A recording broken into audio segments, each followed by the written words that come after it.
Y'all already know what the deal is, bro. It's time to see what Brian Schottenheimer talking about ahead of the Dallas Cowboys Week 4 matchup with the Green Bay Packers. Let's see if he can say anything to get our hopes up, even a little bit.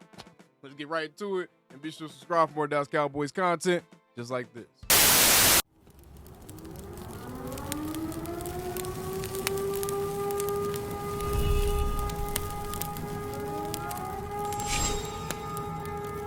Man, shut your up. Alrighty, headphones on. I will be pausing and stopping and doing all of that for reasons that I need to do it for my business purposes. So don't be complaining and stuff about me pausing the video. If you go complain, just go watch the full interview by yourself on DallasCowboys.com without my commentary. Now that I've got that out the way, let's get right into this thing because I'm very, very interested to see what he has to say after several days now of not only practice, but also being able to really take a look at film and see what changes need to be made, man. I need to hear something a little bit different than what we heard following the game, man, for real. Yeah. Are you ready? I'm trying to get there. Go. Calvin Watkins, Dallas Morning News. I remember when you traded Micah Parsons, you said you addressed the team.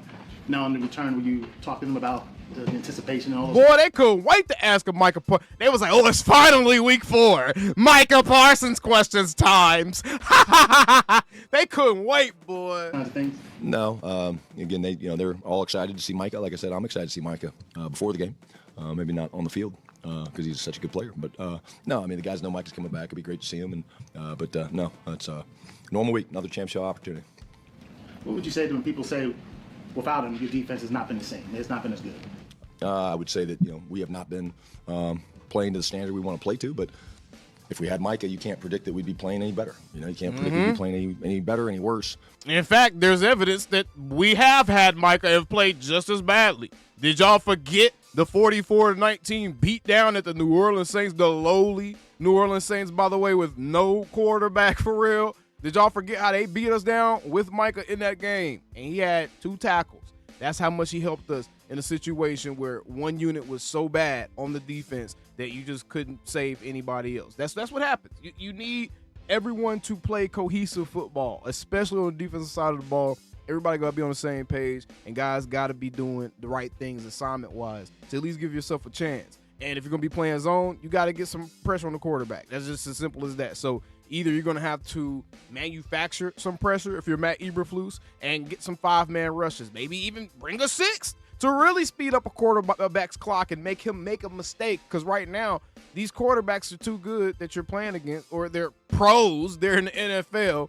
They're not just going to regularly make mistakes on their own without any pressure or without anything that's being presented in the secondary that's disguising any looks or that's confusing them, man. So we got to rethink how we're approaching this. Are you 3-0? Are you 0-3? You don't know. I mean, those are projections. So, again, we're focused on the things that we need to get better at. We realize we got to get more pressure on the quarterback, but we also have to cover and communicate better. And those things don't change, and they're not going to change. When we play well, they're not going to change, And so our job as coaches is to always look for solutions when you're doing things poorly. When you're doing things well, you find different and better ways to sustain that success. So process never changes. Clarence Hill, DLLS Cowboys. You talked yesterday, Monday, about solutions and possible lineup changes, roster changes. Have you made any of those decisions yet? We've started the process. We've had some discussions, but part of those discussions and decisions will be based off how practice goes. So, Okay. We'll see how today goes. Good padded practice today. Another practice tomorrow, obviously, before we have the final dress rehearsal on Friday. But, yes, we've had those discussions. Okay. No, I'm not going to share those with you. Okay, you don't have to. The reason I'm not sharing those is because they're not finalized until we get through this week of practice and finalize Friday afternoon. Hey, yeah, let's do this. Let's make this move. And But there'll be some things that feel a little different to the guys just from a rotation standpoint. You talk about the loss of Tyler Booker, and the plans to replace. Okay, so just from a rotation standpoint, so you would have to assume that maybe we will see a change as it pertains to guys like Dono on obvious pass downs, on obvious downs where you're going to need somebody to help you cover in space. Maybe you sub him out, you bring a Wanye Thomas in to go inside with like a Malik Hooker. Maybe you see different rotations utilized to where you're putting guys on the field when the down and distance and situation favors their skill sets, right? Maybe that's what you have to do. And does that make for a little bit more management from a defensive coordinator standpoint and a coaching staff standpoint? Yes. But, hey, that's part of your job. If you have to do that to make sure that you got the best possible chance to be successful in each and every play, bro, because each and every play can possibly be a 60-yarder on this defense. So you got to be putting yourself in the best situation possible each and every play. If that's what you got to do, that's what you got to do. So maybe that's a little wrinkle we're about to see soon. We'll see, though. Is the TJ bad? So you look at some other guys. Yeah. Again, Book's been playing well. He's been growing. Again, the biggest thing for a young rookie like that is just the leadership that he brings. And, there'll be guys that have to step up in that regard. But we'll try a few guys over there. TJ will get some shots at it, some ops. Got Trevor Keegan, who we're excited about. Hakeem Adeniji, he's got some flex. But we'll see how those guys compete. But, tough break for us. Brian, Todd Archer with ESPN. Does it help that your tackles have practiced against Micah the last couple of years with Guyton and Steele and getting ready for a guy like this? I think at the end of the day, our guys all know Micah. And, I hope because they know him. But guess what? He knows us. Mm-hmm. And he knows the way they set. So, look, Micah's a great player. Micah's going to make plays. I just put that out there. Like, Micah's going to make plays. Does he get a sack? Shit, I hope not. But he might. He's pretty good. But I think our guys are going knowing we've got a good plan. That's just the reality of it. I know a lot of people probably don't want to hear that. That's the reality of it. Now, obviously, on my shows, especially when we start going live this week and stuff, I'm not going to be pushing none of that. It's going to be straight hate over here. It's going to be straight petty mode over here. I don't care, bro. Even if we have to be miserable because our team suck, I'm going to make sure other teams are miserable any chance I get because I'm going to troll the hell out of y'all, bro. I promise you. Takes more than one guy to block Micah, but let's not forget, Rashawn Gary's a hell of a rusher, too. This is a defense that's got incredible speed with Cooper and Walker and Micah and Rashawn, and they're deep and they're fast, and so our ability to have success against the Packers defense will be about a whole lot more than just Micah, because Micah's a great player, but just adding Micah to the mix doesn't negate the fact that they've had really good players there before Micah got there. Without CeeDee likely this week, how much does it fall on Dak to elevate guys even more around him in your mind? I think Dak has to worry about Dak. We've got a good plan for how we try to maneuver the personnel groupings, Todd, but it's hard to replace CeeDee. But injuries are part of the game, and they're probably going to be out there tackle. And so you lose players, and next man up, you move up, and the one thing it's never can be and never will be is an excuse. We're good enough to beat the Packers without CeeDee and the guys that we could be missing. But the only way you do that is if you play well. Shotty took a couple shotties before the interview. Whoa! Whoa! Okay. There it is. There's the confidence. There's the bravado. There's the coach talk. Let's see if the team backs it up. Let's see if you make some change. And you execute. And if you don't, you put yourself in a tough spot. So we have to do that. And that starts with today's practice. John Machado with The Athletic. What's the plan this week for Jadeveon and Clowney? Will he be a full go and be ready to go for Sunday? Again, not going to put that timetable on yet, John, but again, he'll work more. This is the second week. He's more comfortable with the things we're trying to do.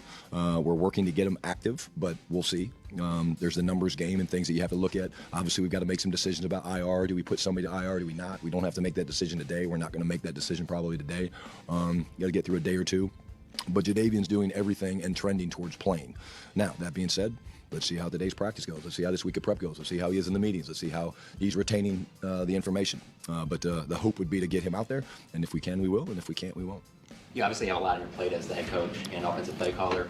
But when there's defensive issues like this the last couple of weeks, is there anything about your schedule or anything that you do that changes to where maybe you are looking maybe some more at the defense than you normally would be? I think, I always try to spend some time with the guys. I always watch a game with them. I'm very involved on game day with ideas and suggestions, and I'm on top of the issues that come up. I had some really good conversations with Flus. That's no different this week. Flus gets the fact that we need to play better. He's very honest. He's not been through this before. And had a string of 2 games like this where you're just kind of hurting yourself and you're having self-inflicted wounds and you're doing some of it as a coaching staff and some of it as players. And part of that is okay. Well, let's look at it. Let's talk about it. Had some great feedback with the defensive staff, and we've got a good plan in place. We're going to simplify a few things. Like I said the other day on Monday, doesn't mean we're going to play one front, one coverage. But we are going to simplify some things in a good way. And, we've looked very closely at what we do well. There's things that we do well. And we have to do more of those. And, he said, I got to make sure I put out there, we ain't all bad, man. There's some things to look at good, bro. I'm glad that he understands at least the perception that there is of his defense right now. I'm really glad he understands that. At, and again, we'll implement a lot of stuff today. What Would you say you guys are doing well on defense? I would say we've had stopping the run would be the first thing that jumps out. You had a guy like Kenny Clark that was important to us. You guys know that going back to the trade. I think we've forced some third down and longs, so we've won some on first down. Right. Very good points. Stop the run well. There have been a lot of third and longs. The problem is guys have been converting third and 40s. That's been really the problem. But they have gotten guys to where they're not constantly in third and short, third and 2, third and 1, third and 3. They're not in those kind of situations. So that is a very good point. They just got to, you got to tighten these last few nuts and bolts, man. Areas that we're struggling would be obviously getting off the field on third down. I think we're worse in the league at that. That needs to get better. It will get better. And then the turnovers have to come. We have to generate takeaways. Momentum-building plays are really important when you play this style of defense and you play the way we want to play as a football team in terms of running the football as an offense, stopping the run on defense, taking the ball away, and protecting the football. Obviously, the standard of protecting the football has not been good enough either. Nick Harris, 4-Star Telegram. In 2022, when you had that role with Dan Quinn, working with him, using the opponent's offensive game plan and scheme to figure out the weaknesses of the Cowboys defense, is there anything you can draw from that experience to help in game planning against Micah Parsons this week? I think I know Micah pretty well. They move him around a lot, which is great. I'm not going to give away our game plan for Micah, but we'll pay a lot of attention to Micah. But like I said, they've got other really good players as well. Micah can be dominant, and we know that. But we're going to hit him, we're going to put multiple people on him, and you know what? It's going to be a long day for us and the guys trying to block him because he's that talented. But it's not just about Micah; it's about their entire defense. But really, it's about us. It's about us controlling what we control, and those guys out there on defense, including Micah, Rashawn, Gary. Those guys are great players, man. But if we get caught up too much on them, then you lose focus on what really matters, which is your execution. Is there a plan today for Deron Bland? Yeah, see if we can work him back in today. It'd be a good day to get him out there and see how he does. But I think he's trending towards playing, hopefully, and let's see how today goes. Tommy. That's good to hear. Tommy Orsh, DallasCowboys.com. Jordan Love, where have you seen him kind of take the next steps as a starter since, I don't remember 2023, but since you guys last saw him? He looked pretty good in 2023. That last game he play. Don't joke like that. I think don't make no jokes, Scotty, about that. You see him getting through progressions. You see him, knowing where everybody is, checking the ball down. The guy's really an excellent passer. But I just think, you see a mastery in the system a little bit. Really good at the play action stuff. They obviously run the ball very well because of the back. Josh is a great player, and I like what they do. I think what they're doing with Jordan, the system is excellent because they can run the ball, but the play passes are excellent off of it. And I just see a guy that's maturing. You see his eyes move, his progression. He's balancing the defense in zone. He does a good job of moving people to the right, knowing he wants to go back to his left. And for a guy that loves, and I'm glad that I'm glad that he just brought that up because the fact that he's keyed in on that, I really hope that the defensive coordinator has keyed in on that, which means he's let his guys key in on that. Let Dono, Malik, y'all have to have some awareness of what's going on around you. You cannot lock your eyes in the backfield on the quarterback. You can't lock your eyes on the quarterback's eyes, bro. Y'all look like y'all got a damn PhD in eye reading or something, man. Because if you're going to completely rely upon what the quarterback's looking at to make plays, especially how y'all are having to play, essentially playing center field back there or left field or right field or whatever, y'all are going to be getting cooked against some of the better guys that can do exactly what Shotty just pointed out. So I'm hoping, and that's been a point of emphasis, is getting those guys out of the backfield a little bit and getting a little bit more awareness of, hey, man, don't let a guy run behind you. Hey, man, if a guy run past your face, maybe you need to stick with him a little bit. You know what I'm saying? Pass him off to the next zone. But I like the shot he brought that up. Watching quarterback play, it's been fun for me to watch his evolution. Garrett Podell, CBS Sports. Ryan, you talked about in week 1, you showed CeeDee your call sheet. It was the CeeDee plays, then the George Pickens plays. Is it as simple with CeeDee trending toward not playing that all the Pickens plays get pushed to the top of the call sheet where CeeDees were? Well, we add more rows for more guys. Fergie's going to have a big section this week. Fergie's playing really well right now. I think I really like the way all of our tight ends are playing. Jalen Tolbert's a guy that, you guys all know led us in touchdowns last year with 7 touchdowns. He'll have to step up if CeeDee doesn't play. Terp will have his, but George is always going to be a focal part of what we're doing, whether CeeDee's out there or not, and that really doesn't change. I would say George's role doesn't really change. It's more of some of the other guys around him that will change. How do you feel like George's on-field relationship with Dak has progressed and where it's at 3 weeks into the season? I think it's great. I think those guys have a great relationship. I think they talk all the time, and I couldn't ask for more.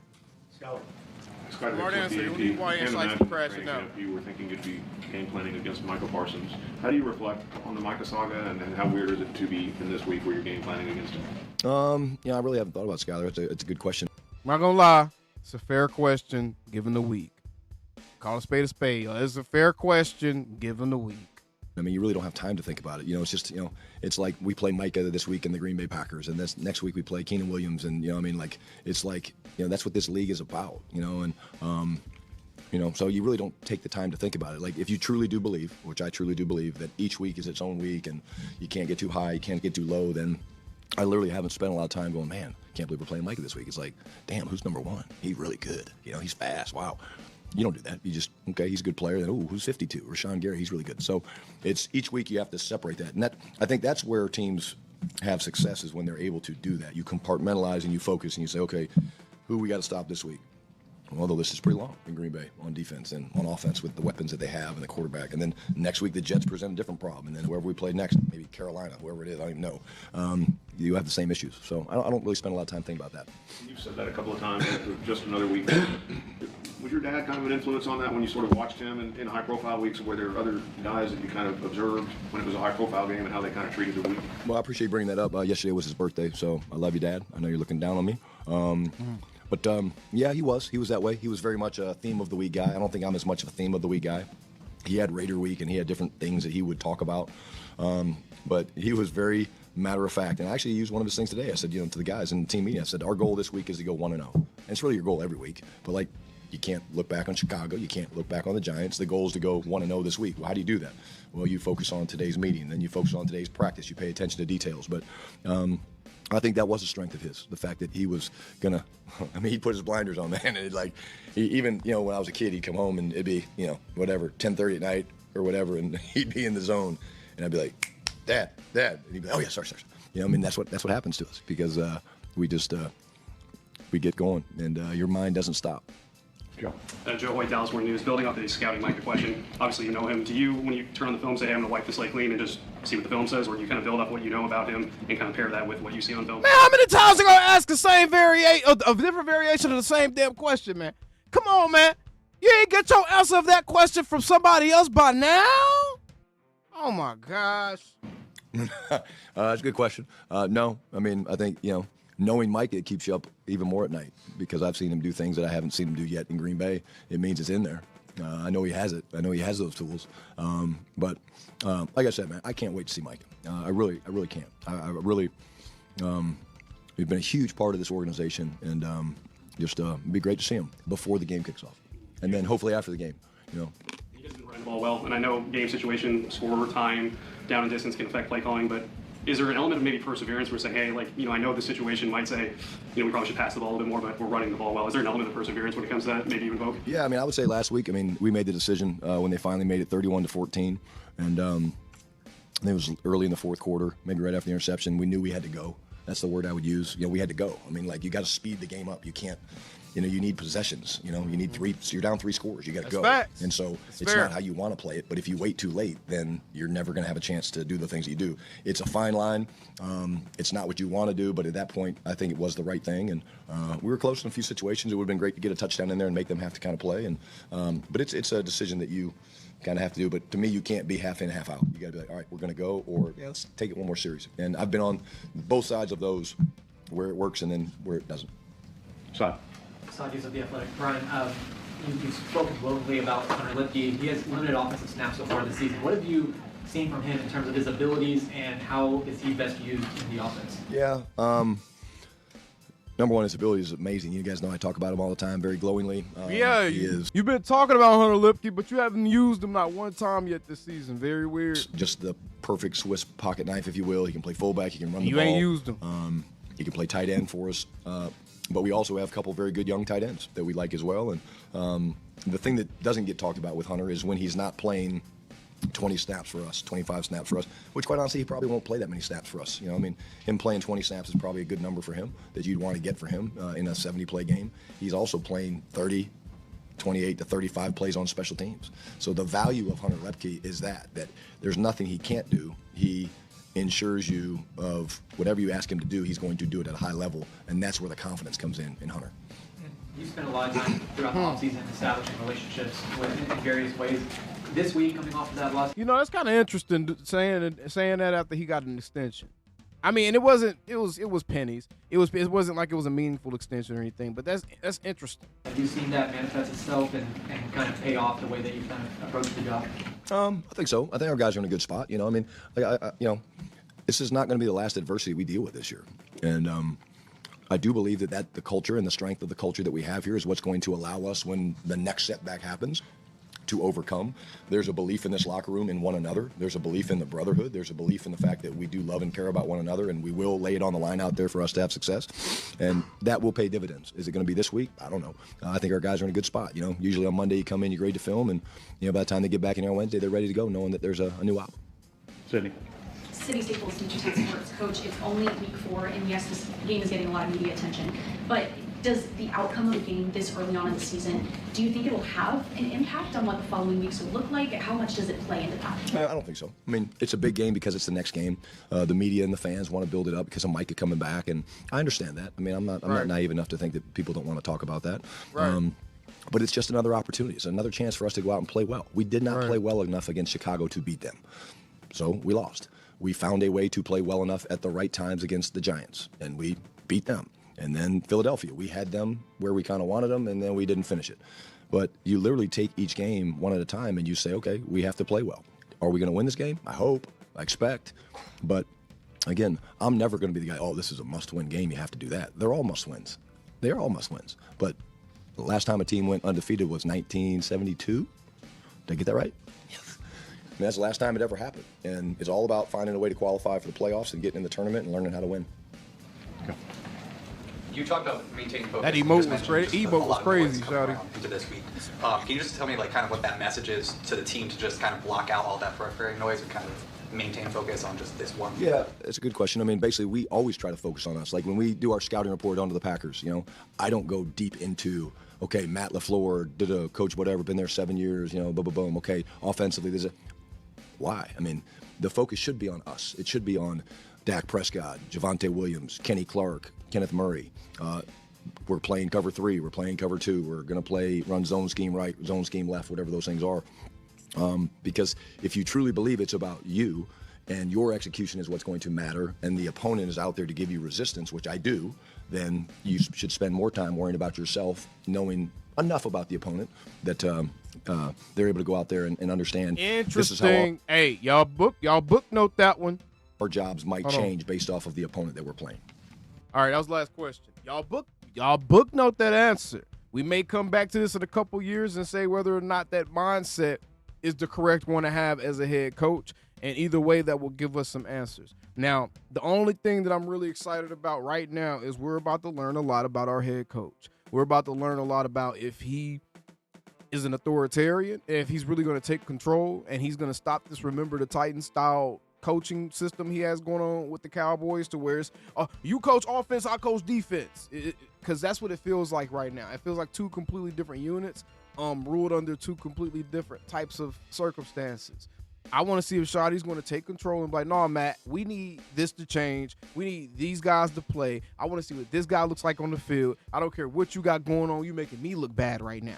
Because that's what's happening, is Matt is kind of dampening the arrival of Shotty to Dallas. Right now, a lot of people who didn't like the Shotty hire, they're preparing to write their victory speeches right now as we speak because of how the defense is played, quite frankly. So we're about to learn a lot about our head coach, y'all. We're about to learn a lot about our head coach, and we're on a week-by-week basis right now. We're not predicting Super Bowls. I still believe, and I still think that this team ends up making the playoffs via wild card. I still believe this team ends up making the playoffs via wild card, or if they get it together at some point and other teams start, I don't know, going under crazy circumstances or something, who knows what could happen later in the season with the division. But wild card, I still think this team has a wild card capability. But we're absolutely week-by-week basis as it pertains to trying to falsely manufacture any type of sense of excitement for what we're seeing. Because right now, yes, there's a lot to be excited about, but the stuff that isn't there to be excited about is so devastating that it's hard to pretend it's not there. You know what I'm saying? So That's where I'm at with it right now. But absolutely, I still want to beat them damn cheese heads. And I'm still going to just try to speak it into existence because how about the Cowboys? Golly. Calling me, texting me, paging me, asking me, am I still them boys? Y'all usually check on me. Listen. I'm still them boys. Hey! Woo! Hey! I'm still them boys.